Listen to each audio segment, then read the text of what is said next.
a massive thank you to Glenn, Ruben, Nick, Rory and Fred for subscribing to the channel. If you're already featured in these clips, make sure you subscribe down below. Hello everyone and welcome back to a brand new video where today we return with our F1 22 My Team career mode. Yes, this weekend we're back for the Saudi Arabian Grand Prix. Of course, if you missed out on the season opener from Bahrain, I would highly recommend going back and checking it out.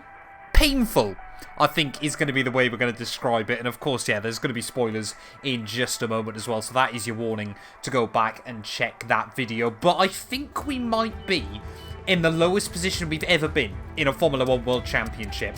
Currently sat down in P21, only ahead of the GOAT himself there. Yeah, Charles Leclerc in a Ferrari, myself and Nicolas Latifi in a Mercedes, the bottom three in the championship after the opening weekend. Kind of tells you just how weird and wonderful the first race out was in Bahrain. But you can see at the top of the standings, though, our teammate George Russell there, an emphatic race victory to kickstart his campaign. Shows the car has got some really good pace. They're an Alpine as well. I said before the season they were going to be ones to watch, lead the way in the Constructors at the opening weekend's worth of racing. But we're going to have to put a new turbocharger then into the car, so not quite taking grid penalties just yet this season, but still not ideal.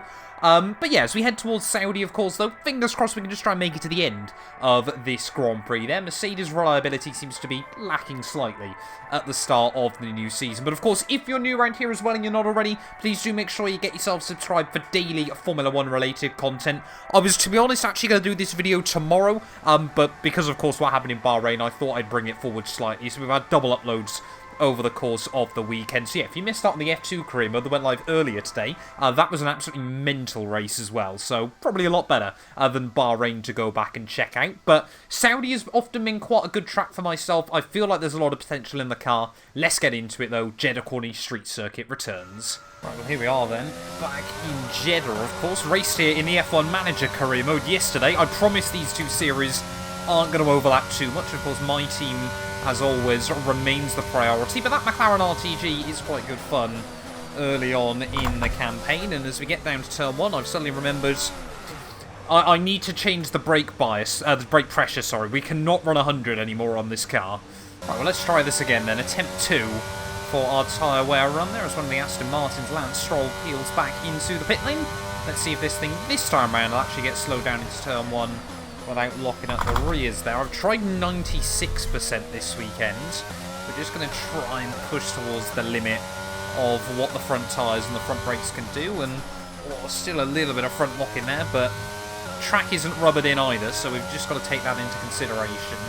I ran in through the final corner then. Still definitely going to have to make some tweaks on the car because it feels like a knife edge early on, but that is going to be a purple score to start the weekend. Not quite sure how we managed it, but we will absolutely take it.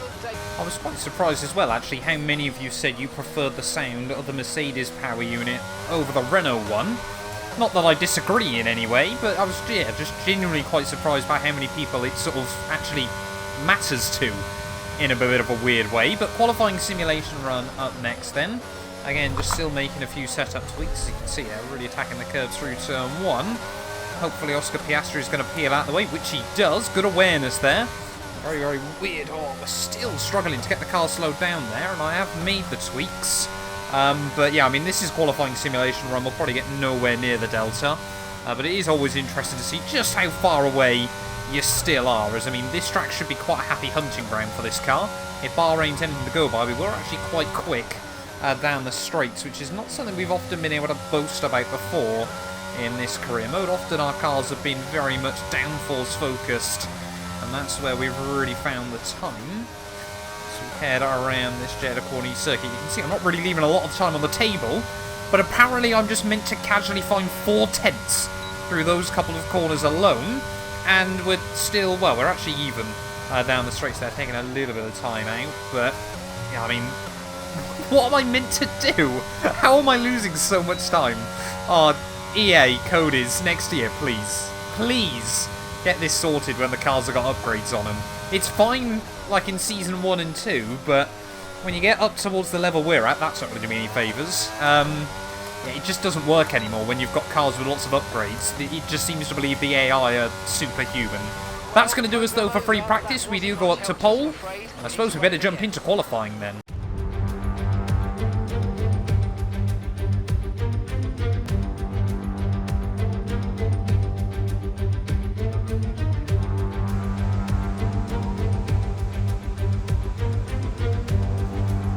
we are then, chucking the car straight into Q2, and yeah, safe to say, the first time I think I've done laps around Jeddah in a maxed out car on F122. It's rather an experience here. Lap times are going to be sort of low to mid 26s if we get them hooked up. George Russell, though, just like last weekend, looks to be absolutely in control at the moment, half a second clear of any other car in Q1, except for myself. There, we were only a couple of tenths away from George, but hopefully we can try and make it into Q3 on just this one run on the soft compound tyres there. It just opens up slightly more strategies later on when we dive into Q3. But I mean, look at that. There's just so much grip in this car there. We're not even running much downforce around this circuit. Slightly wide over the curbing on the exit of the first sector. But yeah, I think I'm running 10-12 wings. That is purple through Sector 1. Well, George Russell has often been described as Mr. Saturday, and so far he's 1 for 1 on pole positions, and looks like he could be on to take another one here in Jeddah, unless I can try and rustle his feathers through the final corner, though, to finish off my first and hopefully only run of Q2. Is it going to be a mid to low 26? 26-1, 4 thousandths away from George Russell. You know what? He might not have it as plain sailing as he thought he would. Well, there we go then, having a look at the final times from Q1. Then neither Mercedes car making it into Q3 there, and Esteban Ocon, I'm sure, a little bit gutted to be a bit down on where he would have hoped, but 4 thousandths then between myself and George Russell in Q2. This is absolutely game on here in qualifying for the Saudi Arabian Grand Prix there. It's really surprised, well, Pierre Gasly out in Q1, so Mercedes still having a bit of a nightmare trying to get their car sorted at the start of Season 4, but let's get into it, though. We got one sweat mode. Well, we've got 2 chances. We need one sweat mode lap around the Saudi circuit. Are we going to see 1 minute 25s around a 6-kilometre race circuit? Right, well, here we go then. First lap in Q3. Definitely appears that I'm running slightly more downforce than George Russell. I make up time in Sector 1. He makes time up in Sector 2, and then we're pretty even, actually, through the final sector of the lap. So we'll wait and see what happens, though, but really going to have to concentrate to get either one of these laps perfected.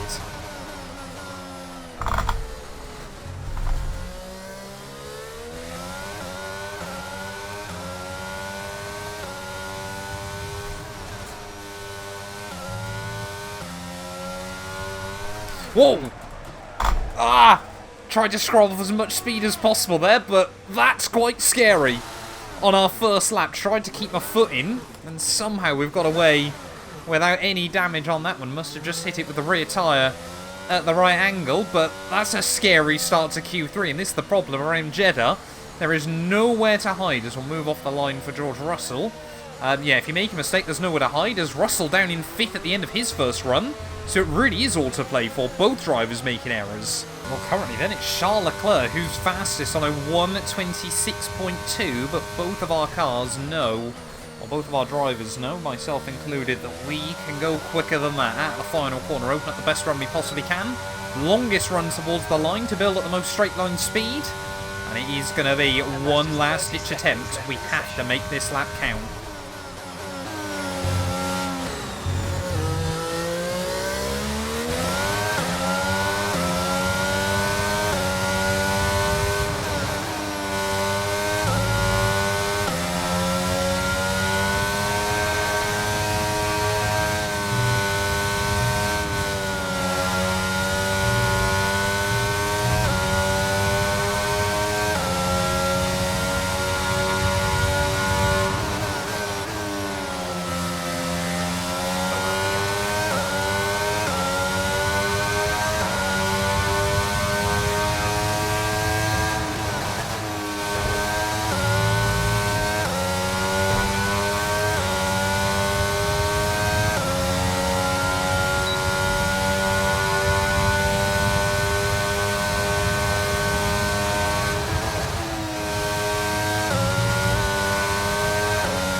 Russell's done enough to put himself on pole position. We've made a couple of little mistakes around this lap.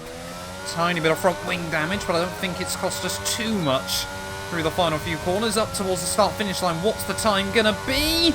Oh, it's P3! There's hundreds between the top 3 cars at the end of qualifying there. That is so close. There we go then, it wasn't just a question of which 2-2 Motorsport car it would be on pole there. Charles Leclerc, after a nightmare weekend in Sakhir, he heads to Saudi Arabia there, and 1,000th of a second of pole position around a 6-kilometre circuit is absolute insanity there. 4 cars covered by less than a tenth. I hadn't even noticed that Sergio Perez was right there as well, but we're going to be starting P3 then, here for the Saudi Arabian Grand Prix. However, like I said, race pace around this circuit should be quite good. We're running a bit more downforce, so we've got a bit more sticking power. Let's get into it though. Saudi Arabian GP time. So here we are then, welcoming you today to one of the jewels of the Arab world, Jeddah. One of the biggest cities in Saudi Arabia, second only to Riyadh, gateway to Mecca, and one of the biggest ports in the region. And now, host to the Saudi Arabia Grand Prix. So let's take a look at the topographical map of the Jeddah Street Circuit. As you can see, a number of challenging corners for the drivers to master here. We'll see just how much the teams have benefited from their time spent in practice this weekend. And like many street circuits, this track has the potential to punish drivers that get it wrong. Let's hope we avoid any safety cars today. Let's run you through the driver grid order for today's exciting race. What a qualifying yesterday for George Russell. He'll start today's race from pole position, with Charles Leclerc alongside. As we continue through the rest of the grid today, we have Mr. Monaco, Perez, Esteban Ocon, and Théo Pourchaire, Norris, Joe, Ricciardo, and Valtteri Bottas, Latifi, Albon, Robert Schwartzman and Drugovic, Sonoda, Deruvala, Kevin Magnussen and Mick Schumacher, Ticktum, Gasly, Oscar Piastri and Lance Stroll brings the grid to a close. Which of these talented drivers will come out on top today? Anthony Davidson joins me once again in the commentary box, and it's fantastic to have you with us here, but I'm curious, as a man with experience out on the track, how do you stop those pre-race nerves from becoming overwhelming when you're lining up on the grid? Well, I imagine they'll be starting to feel the adrenaline as they anticipate the rundown into turn 1, a bit like preparing to go into battle.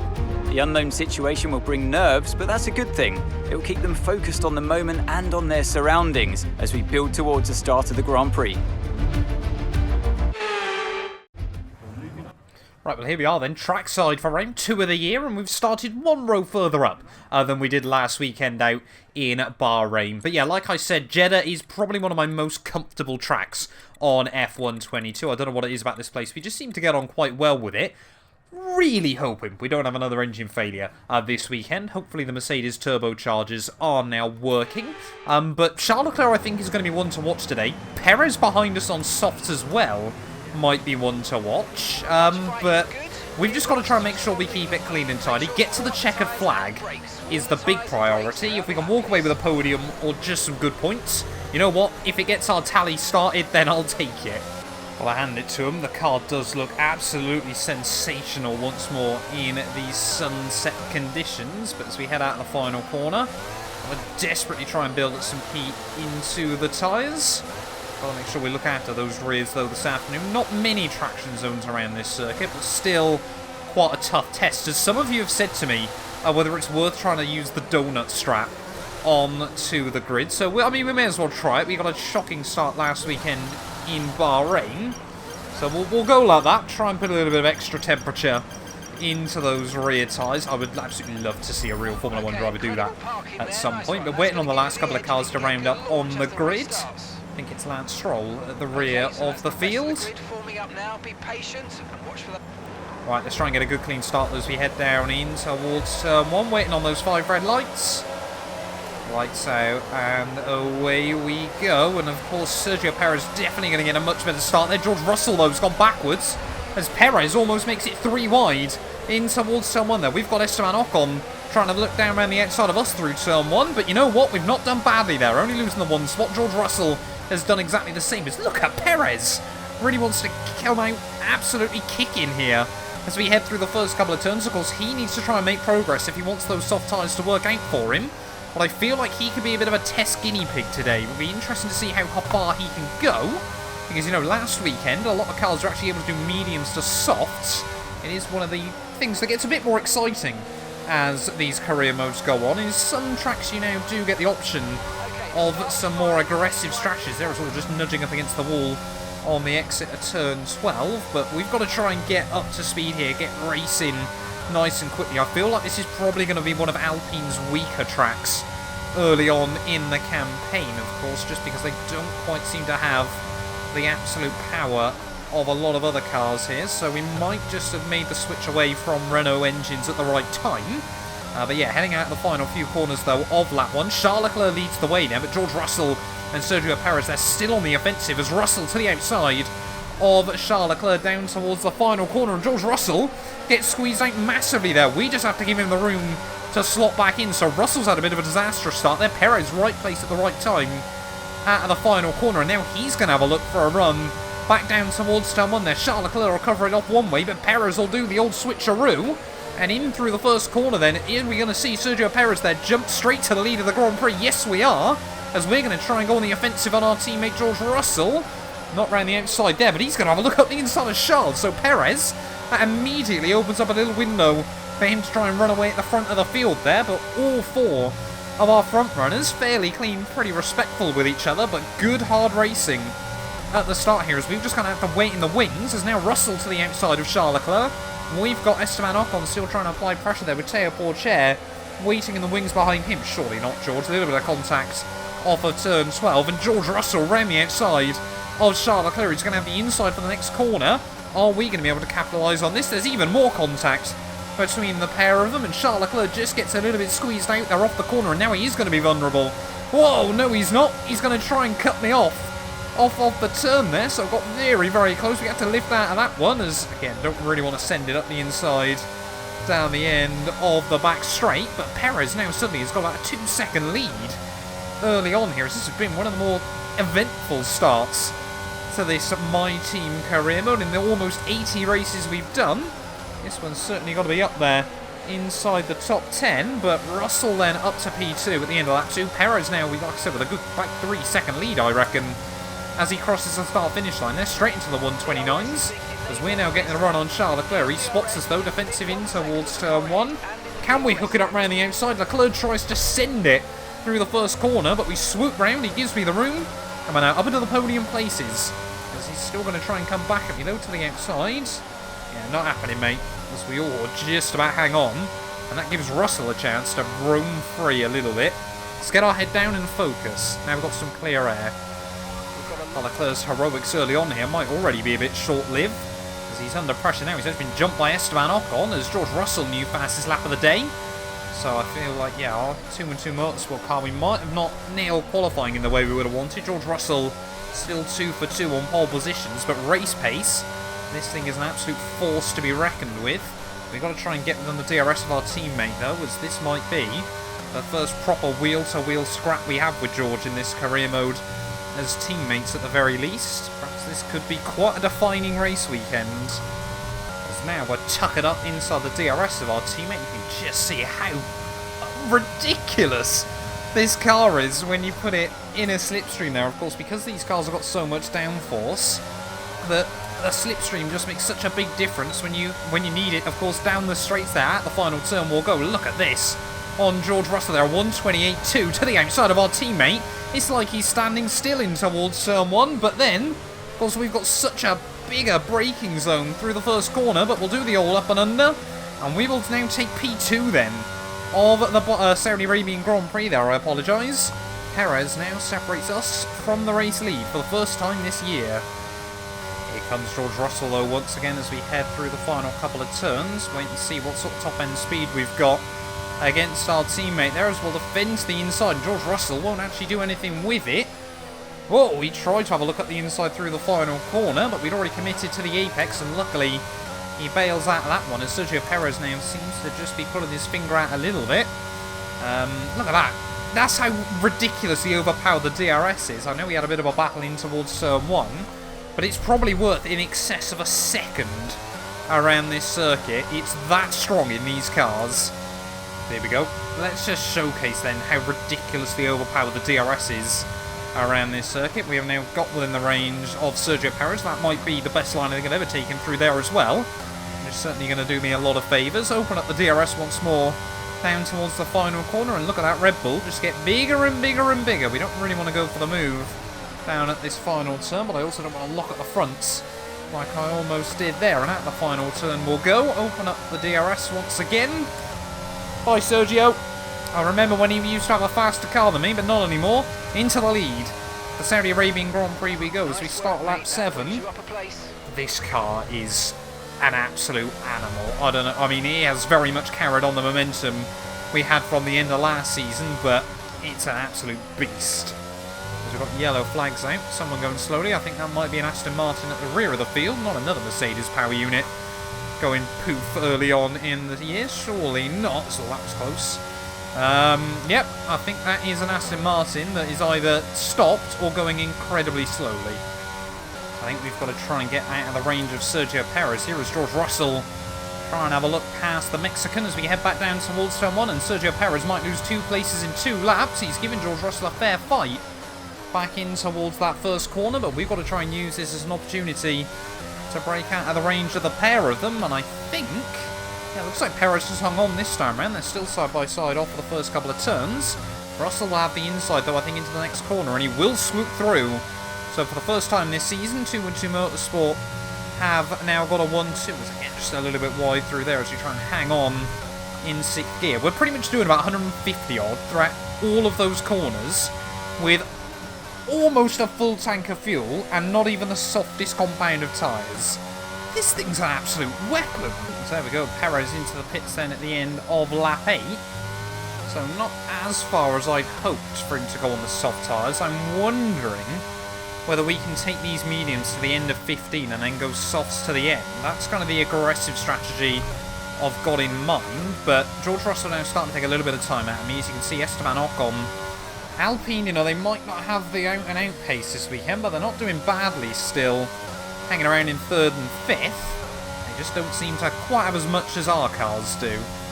I'm just starting to worry a little bit about the tyres as we cross over 40% race distance here, but yeah, at the moment though, George Russell just starting to take a little bit of time out of me. We seem to gain time, of course. Like I said, we're definitely running a bit more downforce, so Sector 1, we're definitely just pulling away a little bit normally, but Sector 2, Sector 3 seems to have a little bit extra in his back pocket. So the gap, yeah, is slowly coming down, but only by sort of a 10th or so a lap. Actually, that time around, George Russell nailing the first sector.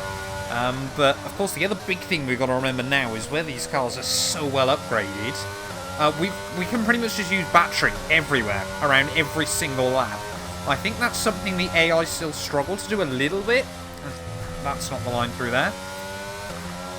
But, yeah, it is very much a case of trying to just remember to use battery a lot around these venues, because you just can't get through enough of it, really, as George Russell now the gap gets closer and closer to sub 1 second again, as I'm absolutely bottling this lap.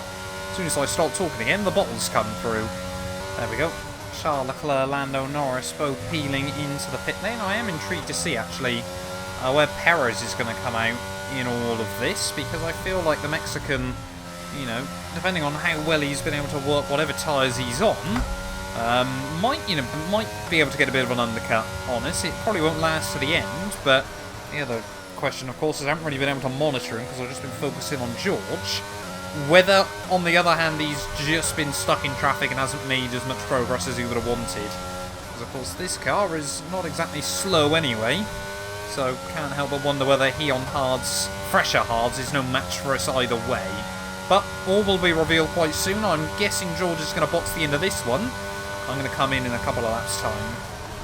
There we go. George Russell into the pit lane as predicted. George is in the pits. He's in the pits now. Of course I do that immediately. They're huge lock-up down at turn 1. A lot of cadence braking. But yeah, we are going to see our teammate then slot out onto a set of the hard compound tyres to see him to the end. As we haven't had the tyre wear warning light come on, so it was just a lack of skill down at that first corner. But where is Perez going to re-emerge then in this Grand Prix? He's on medium, so Perez is probably, well, I don't know, he might be trying to stretch it out still, but he's come out behind George, so I guess we've got to monitor the gap to our teammate still. Oh, poo. I just completely forgot to pit. How many times have I done that on F1 22? I just suddenly thought as I went past the pit lane there, I was trying to work out which Aston Martin it was that clearly had issues at the start of this Grand Prix because they're about to go a lap down, and that's not done me any favours. I don't think it's really going to cost me much either at the moment. George Russell is taking a bit of time out, but nothing to really be alarmed about. So yeah, I'm just genuinely surprised to see what Sergio Perez is doing. As K-Mag, please move. Thank you very much. We'll slot through there, give him a bit of a squeeze on the exit. And yep, we have lapped. Oh no! Tyres are definitely going off. That's going to make things a bit more difficult then towards the end of this one. Just nick the front wing there. And that is definitely, I mean, it's worth changing the wing when we do box. So we are probably going to come out now. Well, we're definitely going to come out behind Sergio Perez then in this race. And now we absolutely have to box at the end of this one. So at least we're going to have a tyre advantage towards the checkered flag here. But such a stupid little error to make. And we're all by ourselves plain sailing this afternoon there. Just Jeddah's a bit weird for me anyway. I kind of just get mesmerised almost because so much of it is just such high speed. But yeah, now we've definitely got to make sure we pit them at the end of this lap. Don't do it again out of the final corner. Should we get the car slowed down nice and tidily? Avoid the white line. Get the car stopped. Big lock up there. May as well turn the tyres into 50 pence pieces. But yeah, we are going to re-emerge then a good few seconds behind George Russell. So going to have to really push towards the end of this race, but we should have quite a big tyre advantage over our teammate, at least for the first few laps. Of course, we're going to gain time where we often gain time around this circuit. 7.6 is not brilliant, but it's not too bad either. Let's try and make sure we get at the pit lane clean and tidy as well then. Bad, a little bit of understeer over the curbing, but yeah, now we've got to try and get these tyres up to temperature, but 7 seconds the gap to Russell, so we have actually lost a bit more time than I thought we would. We're going to need a second a lap pretty much between now and the checkered flag, but we've got 2 stages of softer tyres, also fresher tyres, and no, not to blow my own trumpet, but I feel like we are slightly quicker than George around here anyway. I'm definitely going to regret saying that. And I am still interested to see whether Sergio Perez is going to make it to the end of this Grand Prix or not, but at the moment he's more of an inconvenience than anything else. Fingers crossed we're going to try and move past the Mexican as soon as possible here. It's not really where I want to go for moves, but Sergio Perez to the inside. Oh, always a bit scary when neither of you wants to back out, but luckily we will actually get the DRS off the corner as well. 7 laps to go then. Gap to George Russell now under 6 seconds, but we are going to have to monitor tyre wear towards the end of this one. So we'll just tip through the final corner. It's still going to be a battle right towards the flag there, as I don't know whether Perez has kept the DRS, but he's still not pitting. As there we go, new fast lap of the day. If anything, we should guarantee ourselves the bonus point. As a 27.2 in race trim for a fastest lap round here is just plain stupid. 4 laps to go then, the gap down to just 3 seconds between myself and George Russell. He's been aided a bit this lap from some DRS from Kevin Magnussen, but hopefully we should get the same treatment quite soon as these soft tyres. Not exactly giving up just yet, but certainly just becoming ever so slightly harder to manage. Oh, that's not the line through there, but we keep it clean and tidy there or thereabouts. We don't hit anything, that's the most important thing. As we're definitely going to get a little bit scrappy. As we're definitely not going to quite catch Kevin Magnussen where I would have wanted to. Luckily, he's going to let me through the same place he did last time. Trying to immediately cut back over to the racing line, but it's getting nip and tuck between myself and George Russell. Has our teammate just about got enough pace towards the end of this race? Team saying tyres are still absolutely fine, but it's just bringing back memories actually of F1 2021. We had a fantastic season-long battle with George Russell then when he was at Mercedes. Could we see the same thing here? It's not going to be the same silver car for George, but could still be an equally iconic title battle as the gap now under 3. And it is still going the right direction, but is it going the right direction by enough? And you know what? 2 laps to go. I'm not convinced we've got enough to do this thing. I reckon George Russell has just kept a little bit of pace back towards the end of this race because the gap, although it's still coming down, it's not coming down by very much at all. We've got an Alfa Romeo and an Alfa Tauri up the road battling. I don't care about the car behind, I'm worried about the car in front. We can only hope, yeah, that Alfa Tauri and Alfa Romeo maybe slow him up a little bit, because George Russell, those hard tyres might just have enough. Oh no, we've got yellow flags. George Russell! Is that our teammate going slowly? It is! With 1 lap to go of the Saudi Arabian Grand Prix there, and it's heartbreak again for 212 Motorsport. It's going to be 2 races in a row we get a power unit failure.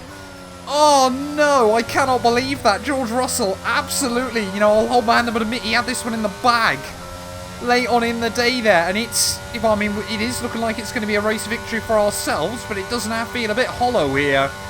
There's shades of Jean Alesi, 1995, of course, taking that win at Canada. After, I think it was, I can't remember off the top of my head, I think it was Nigel Mansell. No, it wasn't Mansell, was it? Damon Hill, I think, wasn't it? Who had that power unit failure with a lap or so to go, but I cannot believe that George Russell, once again, Mercedes power, have failed our cars. And we're again not going to walk away with a 1-2 here. 1 more lap to go for ourselves, and yeah, I will say it, George Russell absolutely should have won this motor race, but I mean, we pushed him right towards the very end. You know, if we got within the DRS, we might have had a chance still, but I think he was just about going to hang on. Luckily, we've had a good enough race today that despite our teammate unfortunate demise, we will still see one of our cars take home the win. But it does not do us any favours in the Constructors' Championship either, as through the final couple of corners we'll go then.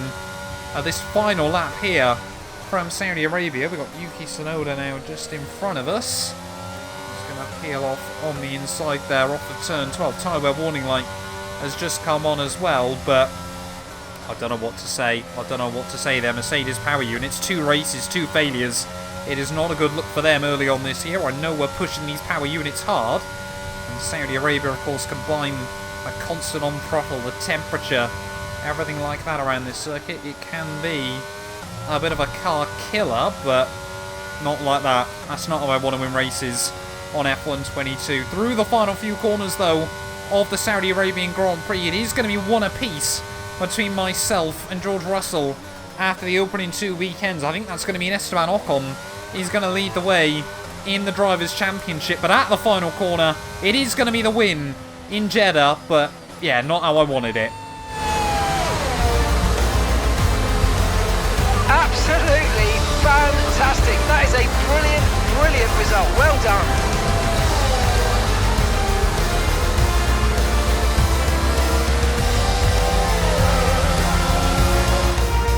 And with that, we wrap up yet another incredible Grand Prix weekend.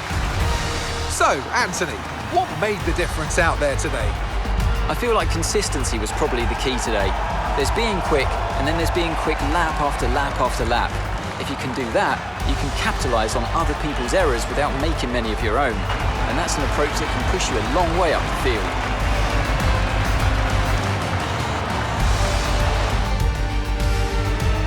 The faces on our top 3 look so incredibly happy as they make their way up to the podium. A much-deserved victory and a brilliant performance from them all.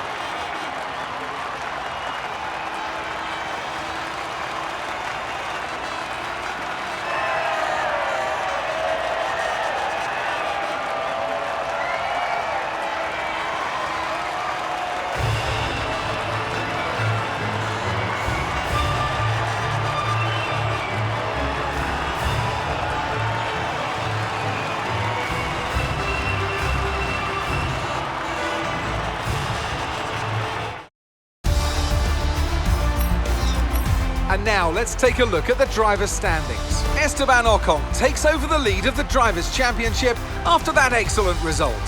Some amazing talent out on the track today, but Anthony, who would you pick as your driver of the day? Well, you've put me in a bit of a tight spot today, but I think I'll go for Pierre Gasly. He kept a cool head under pressure and made the most of some difficult circumstances. It's time to check out the Constructors' standings. Alpine's lead continues to grow at the head of the table. Meanwhile, a strong weekend from Red Bull this time out, and they improved their position in the championship.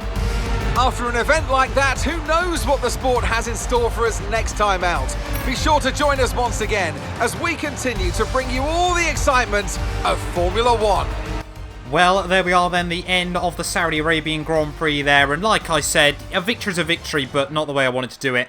George Russell with that mechanical failure late on in the day. 7.5 seconds clear, though, Sergio Perez. 17 seconds clear of the Alpines, who appeared to drag race towards the start-finish line there. But it is Esteban Ocon who once again gets the better of Lando Norris. Not too sure what's going on down with Lando at the moment. Charles Leclerc, Porsche, Ricciardo, Zhou Guanyu, Gasly and Bottas round out the top 10, as there seems to have been a penalty applied for both Porsche and Bottas. So they had a severe collision with each other, apparently, on lap 13/lap 12, so I don't quite know how that one works. But yeah, it does mean championship-wise, though, we get instantly re-promoted back up to P2. It should technically be P3, but you know, we'll take it. Esteban Ocon leads the way in a statement I never thought I'd say on F1.